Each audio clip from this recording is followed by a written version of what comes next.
Good evening to all my dear friends. दोस्तों I hope preparation आपकी एकदम दमदार चल रही होगी। तो दोस्तों जो एक्सपेक्टेड था वो आज हो गया। जो सिलेबस हम आपको काफी दिनों से बोल रहे थे कि इस पैटर्न के ऊपर एग्जाम होने वाला है, उस पे आज एचपीएससी ने मोहर लगा दी है।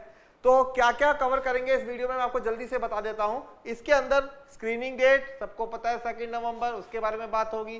सिलेबस क्या होगा ऑलरेडी हमने डिक्लेयर कर दिया था, बट आज एचपीएससी ने भी डिक्लेयर कर दिया। कौन सा पैटर्न पे एग्जाम होगा और इंपॉर्टेंट पॉइंट्स क्या है वो मैं बारीक बारीक पॉइंट आपको बताऊंगा। और ईसीजी आपके लिए कौन कौन से बैचेस लेके आया है इस एग्जाम के लिए वो भी मैं आपको बताऊंगा। चलिए ये स्टार्ट करते हैं। तो दोस्तों ये नोटिफिकेशन आपको ऐसा लगेगा कि लेक्चरर पोस्ट के नोटिफिकेशन का रेप्लिका है, कोई भी चेंज नहीं है सिवाय इस नाम के। यहाँ पे एई देखने को मिलेगा, आपको एमई देखने को मिलेगा, पीडब्ल्यू देखने को मिलेगा। वहां पे बस पहले पेज पे डिपार्टमेंट का नाम अलग है, बाकी इसके बाद कुछ भी आप देखोगे each and everything will be same. तो स्क्रीनिंग जो आपका होगा दैट विल बी ऑन 2 नवंबर और वो उन्हीं 8 टॉपिक में होगा। और स्क्रीनिंग टेस्ट के लिए कुछ बारीकियां हैं जो मैं आपको बता दूं। 100 नंबर का पेपर है, 100 मार्क्स का पेपर है, टोटल नंबर ऑफ क्वेश्चन 100 होंगे, 2 घंटे का टाइम मिला जाएगा, सारे क्वेश्चंस को इक्वल वेटेज मिलेगा। ये कोई नई बात नहीं है, ये कोई ध्यान देने वाली बात नहीं है। ध्यान देने वाली बात ये है कि इस पेपर में आपको 4 नहीं पूरे 5 ऑप्शन देखने को मिलेंगे। और 5वां ऑप्शन ई ऑप्शन जो होगा वो आपको तब ओवल करना है अगर आप उस पेपर को, उस क्वेश्चन को अटेम्प्ट नहीं कर रहे हो। अगर 10 से ज्यादा क्वेश्चन आपने अनअटेम्प्टेड छोड़ दिए और आपने ई ऑप्शन को ओवल नहीं किया then you will be disqualified. तो इस बात का बहुत ध्यान रखना है। पॉइंट नंबर ई ध्यान से पढ़ लेना एक बार। और नेगेटिव मार्किंग 0.25 की है, ओके। और मिनिमम मीडियम ऑफ एग्जाम जो होगा वो इंग्लिश और हिंदी दोनों में होगा। और यहाँ पे आप देख सकते हो कि कैंडिडेट को 25% कम से कम लाने पड़ेंगे if you want to go for mains. भाई अगर उनको 100 लोग चाहिए और सिर्फ मान लो 70 लोगों के ही 25% से ज्यादा नंबर आएंगे तो 70 को ही कॉल जाएगा मेंस के लिए, बाकी 30 नहीं जा पाएंगे।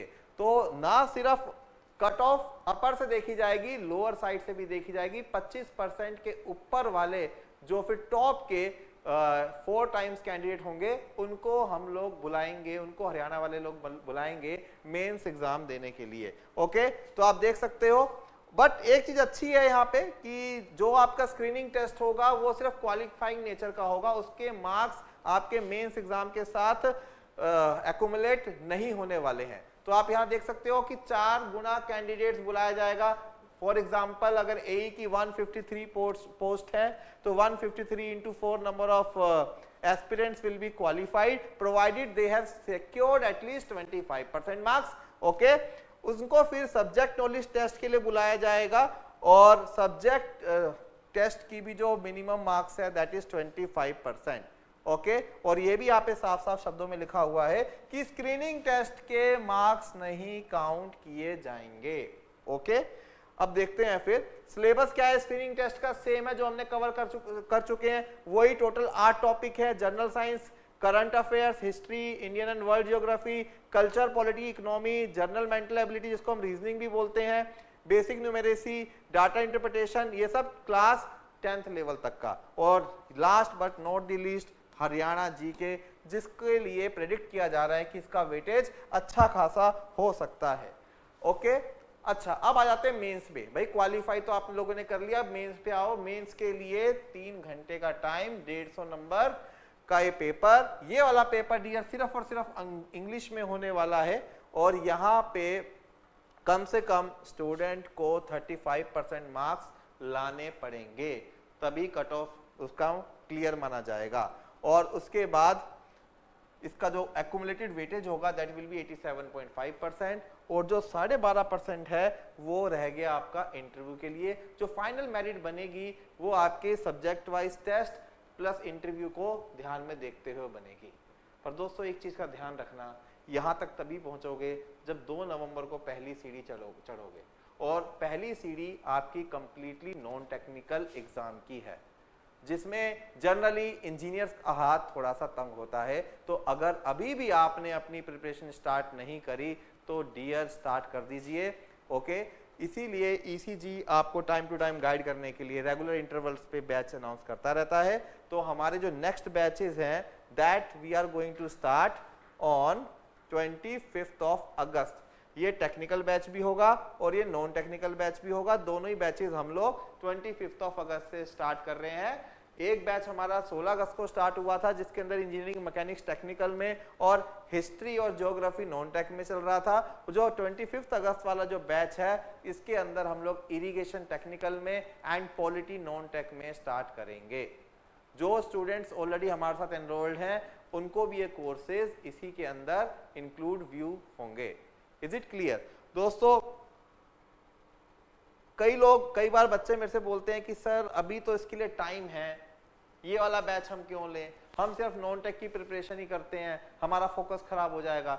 Dear, no doubt non tech का बैच आप कीजिए, बट नॉन टेक के बाद टेक्निकल में आपको 2-2.25 महीने का से ज्यादा टाइम नहीं मिलेगा। अपर लिमिट बता रहा हूं, हद मान लो फैब गेट के आसपास। ओके, तो इसलिए आप अगर स्क्रीनिंग में बहुत अच्छा कर भी लोगे, कट ऑफ निकाल भी लोगे, मैं कह रहा हूं आपने टॉप कर लिया, बट आपका जो सिलेक्शन है वो तो यहीं से होना है। हाँ, अगर आपने ऑलरेडी गेट की प्रिपरेशन कर रखी है, ईएससी की प्रिपरेशन कर रखी है, एईजे की प्रिपरेशन कर रखी है, तो आप ये रिस्क ले सकते हो।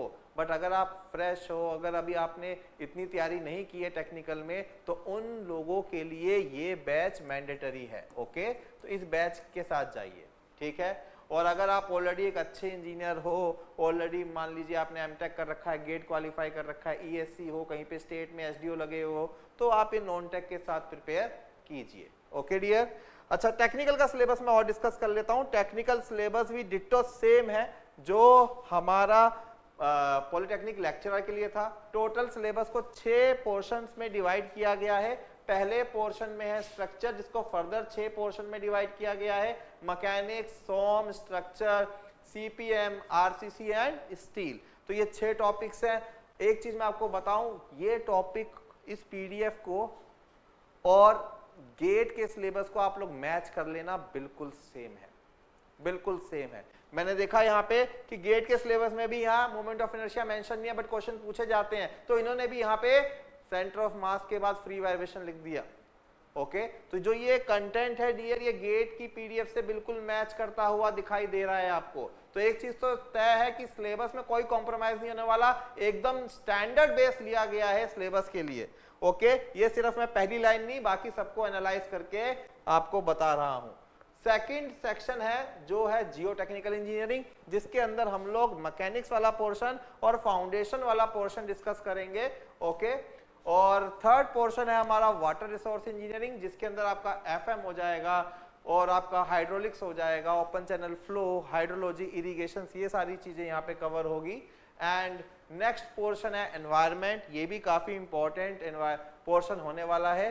डियर, एनवायरनमेंट से एक चीज मुझे और याद आई, आप लोगों का AEE की पोस्ट आउट हो चुकी है, पहली हो चुकी थी, एंड 21 अगस्त यानी कल से उसके फॉर्म भरने भी स्टार्ट हो गए हैं। तो जिन बच्चों ने अभी तक फॉर्म नहीं भरे उसको भरना स्टार्ट कर दीजिए। ओके, एंड जिन बच्चों ने AE के फॉर्म भी नहीं भरे अभी तक, वो भी भरना स्टार्ट कीजिए, क्योंकि AE के फॉर्म भरने की लास्ट डेट 2 सितंबर है till 5 PM। Okay dear, environment के बाद अगर आप देखोगे तो ट्रांसपोर्टेशन इंजीनियरिंग एंड सर्वेइंग, ये आपके टोटल मॉड्यूल को 6 पोर्शन में डिवाइड यहाँ पे किया हुआ है। ओके डियर, तो अगर आपको लगता है कि आपको प्रिपरेशन की जरूरत है, ईसीजी आप लोगों की मदद कर सकता है, तो in that case you can buy our batches. ये बैच आपका 6000 और ये बैच है आपका और non technical batch only for 2000। Okay, इस सब्जेक्ट के अंदर अगर मैं आपसे बात करूं, इस बैच के अंदर हम लोग हिस्ट्री ऑलमोस्ट खत्म कर चुके हैं, संडे को हिस्ट्री खत्म हो जाएगा, geotech will be geography will be ongoing, and Monday से हम लोग पॉलिटी स्टार्ट करेंगे। एंड इस बैच के अंदर हमारा मैकेनिक्स चल रहा है और मंडे से हम लोग इरिगेशन भी इसके अंदर ऐड ऑन करने वाले हैं। तो ये जो बच्चे एनरोल्ड है उनके लिए हमारा कल का शेड्यूल, कल मैकेनिक्स रहेगा सुबह 10 से 12, हिस्ट्री रहेगा 7:15 से 8:30 एंड ज्योग्राफी रहेगा हमारा 9 से 10:15 बजे। तो डियर ये सब इंफॉर्मेशन थी जो मैंने आपके साथ शेयर करनी थी। आई होप आप लोग अपनी प्रिपरेशन स्टार्ट कर चुके होंगे। डेफिनेटली आपको एक नया बूस्ट मिला होगा इस सिलेबस को देखने के बाद, क्योंकि कई बार हमें पता होती है कि चीज़ें होनी है, पर जब तक हमें एक फैक्ट नहीं मिलता, एक पुश नहीं मिलता, तब तक हमारे लिए एक्सेलरेट होना थोड़ा सा मुश्किल हो जाता है। But I think now a proper force has been applied, now it's time to accelerate your preparation. Thank you very much.